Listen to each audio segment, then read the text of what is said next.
ஆண்டவர் நம்மை நடத்துகின்ற தேவனாயிருக்கின்றார்.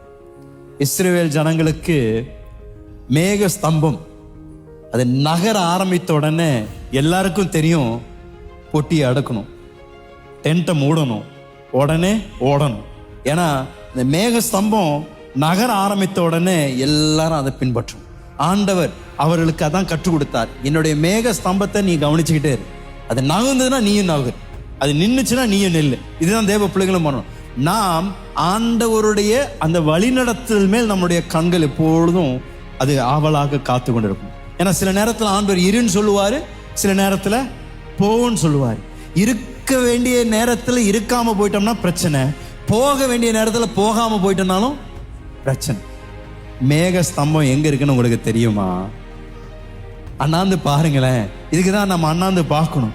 நான் சங்கீதக்காரன் சொல்றேன், எனக்கு ஒத்தாசை வருகின்ற பர்வதத்தை நோக்கி நான் பார்க்கின்றேன். அப்படின்னா ஆண்டவர் இடத்துல தான் நம்ம ஒவ்வொருத்தரையும் வழி நடத்துவதற்காக நாம் தேடணும் அவசியமா.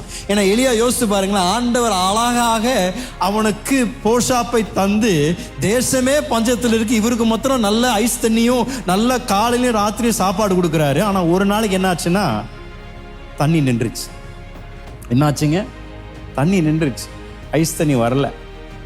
இந்த வந்துட்டு இருந்த காகம் வரல.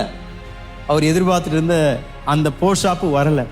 என்ன ஆகுதுன்னா ஆண்டோடைய வார்த்தை சொல்லுகின்றது, ஆண்டவர் மீண்டும் எலியாவிடத்துல பேசி என்ன சொல்றாருன்னா 8வது வசனம் வாசிங்களேன். அப்பொழுது கர்த்தருடைய வார்த்தை அவனுக்கு உண்டாயிற்று.